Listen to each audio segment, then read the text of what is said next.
Hola, ¿cómo estás? El Señor te bendiga. Muy buenos días. Seguimos con nuestro análisis pequeño análisis, lógicamente, de los capítulos del libro de Éxodo, Éxodo 33 y 34. Hoy vemos en el capítulo 33, perdón, en el capítulo 33 vemos literalmente la consecuencia del pecado cometido durante el capítulo anterior. El versículo 3 dice que de allí en adelante Dios no irá más con el pueblo. Recordemos, en el capítulo anterior hay un momento en el que el pueblo de Israel desecha la ley de Dios y vuelven a la idolatría. Se vuelven a la idolatría construyendo un becerro de oro. Y lógicamente, como toda la escritura lo demuestra, nuestras acciones tienen sus consecuencias. Y ahora Israel está pagando las consecuencias de su desobediencia. Dios le dice al pueblo que no va a estar más con ellos, su presencia no va a estar más con ellos, pero que no los abandonaría. De hecho, Moisés, cuando desciende de la montaña y ve que el pueblo está totalmente entregado a la idolatría, arroja sobre ellos las tablas de la ley, dando de alguna manera a entender a través de un acto profético que Dios desechaba ese tipo de actitud de parte del pueblo, que Dios entendía que para el pueblo la ley no tenía ningún valor. Y realmente era así, ¿sí? Indudablemente este desprecio tiene una consecuencia en la vida del pueblo de Israel. Dios estaba realmente aislado del pueblo y muy airado con ellos. Por eso mismo, cuando se junta la ira de Dios con un pueblo rebelde y obstinado, lo único que podemos esperar es la destrucción del obstinado. Lógicamente, Dios decide iniciar desde ahí en adelante otro tipo de relación con Israel.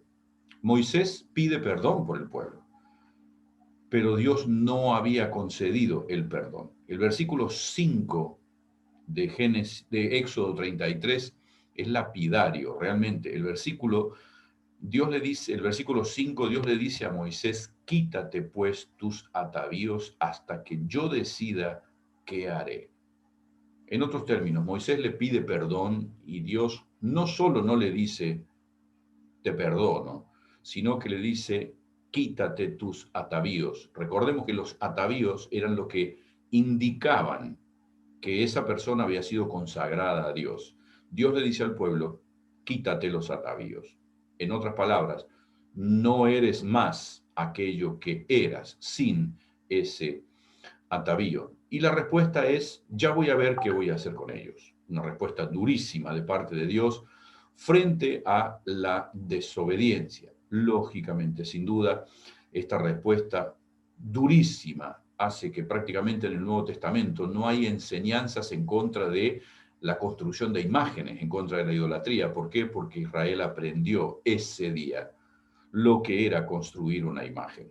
A tal punto tal que Moisés, consciente de que él era el que estaba en la montaña con Dios, pero también él era parte del pueblo y lógicamente él pensaba, ¿y Dios qué va a hacer ahora? Nos va a desechar a todos, nos va a desechar a todos. Moisés no había pecado, así que obviamente, aunque el pueblo sí había pecado, Dios no tomó eso como pecado a Moisés, ¿sí?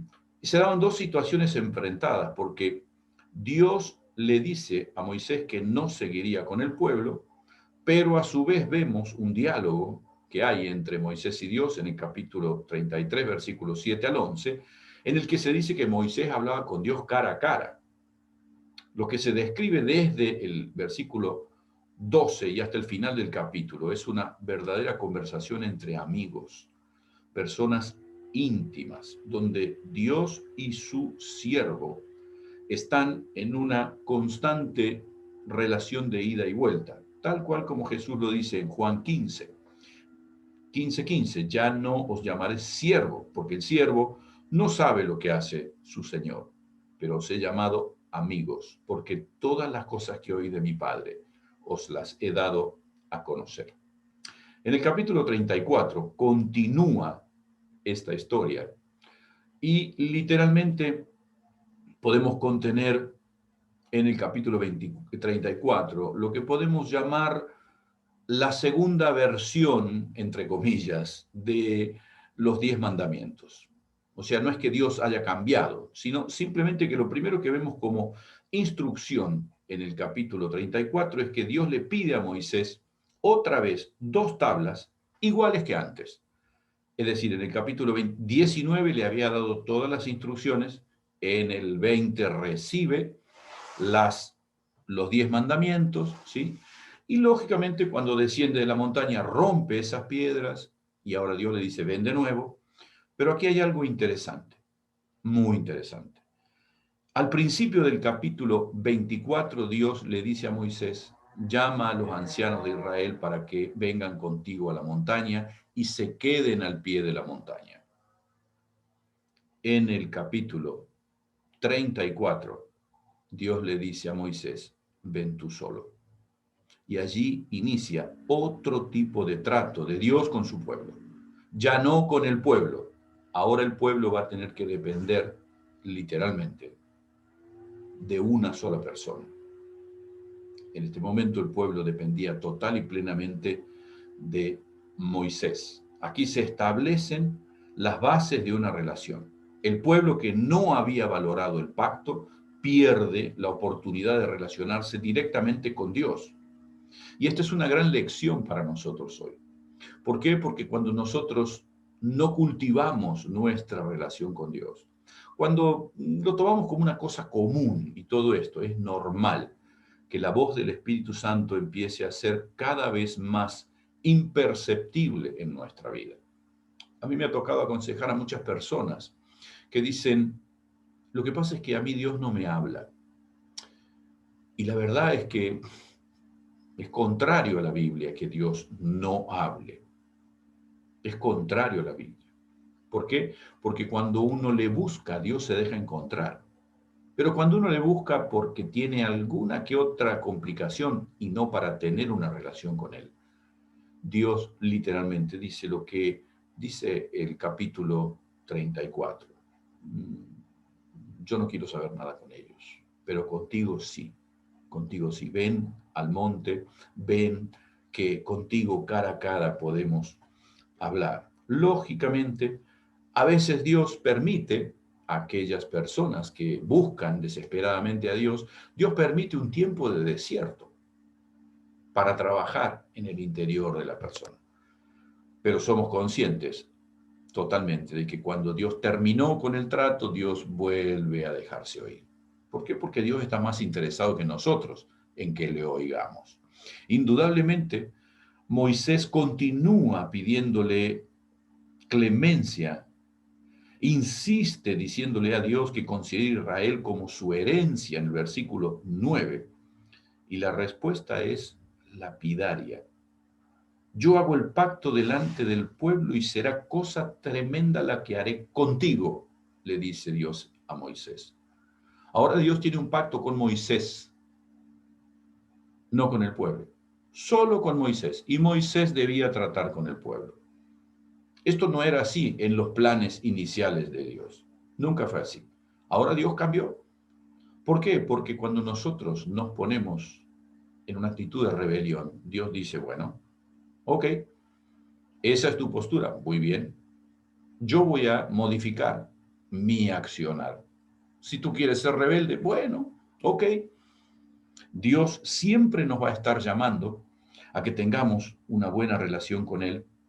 Y aquí hay otro tesoro espiritual que deseo compartir con vosotros. Independientemente de lo que hagan las demás personas, aquí hay 2 millones de personas que pecan, pero uno que no. Y Dios dice, 2 millones pecaron, pero hay uno que no pecó. Siempre Dios está atento y dispuestísimo a profundizar la relación, aunque sea con una persona entre 2 millones. Yo no sé cómo tú te consideras cuando lees esto, pero mi único deseo es poder tener un corazón como el de Moisés, porque independiente de lo que suceda a todo mi alrededor, sé que yo puedo cultivar mi relación con Dios. Y otro detalle increíble es que versículos antes, Dios le dice a Moisés, yo tendré misericordia del que quiera tener misericordia y castigaré la maldad hasta la tercera o cuarta generación. Pero luego dice, tendré misericordia de los que me aman por 1000 generaciones. Fijaos en esto. La maldad de los padres afectará a los hijos hasta la tercera o cuarta generación si es que nadie se arrepiente en el camino. Pero la fidelidad de un padre sirve para 1000 generaciones. Indudablemente para Dios tiene mucho más valor la fidelidad que cualquier otra cosa para nosotros. En los versículos 11 al 17 nos encontramos con la advertencia a Israel de no contaminarse con la idolatría de los pueblos que habitaban en la tierra prometida, y desde el 18 al 26 un recordatorio de las fiestas anuales que todo israelita debía celebrar. Por último, y aquí viene una lección importantísima para los líderes, vemos a Moisés subiendo nuevamente en una actitud de obediencia a Dios con las tablas que Dios les daría nuevamente, las cuales serían después guardadas dentro del arca del pacto. Y la parte final describe a Moisés como, creo, el mayor ejemplo que cualquier líder cristiano debería apuntar. Dice la escritura que en el versículo 29 que Moisés descendía de la montaña de haber estado con Dios y no sabía que su rostro resplandecía. Esto realmente es una lección para aquellos que servimos a Dios, por una sencilla razón. A todos nosotros nos gusta brillar. Y Moisés, que brillaba, no se daba cuenta. Aquí hay una enseñanza enorme para aquellos que servimos a Dios. Toda apariencia de capacidad, excelencia, honor, sabiduría, debe necesariamente ser remitida a Dios. Todo conocimiento debe despertarnos a la humildad y recordar siempre que los grandes hombres son inconscientes de su propia grandeza. Nos vemos mañana. Dios te bendiga.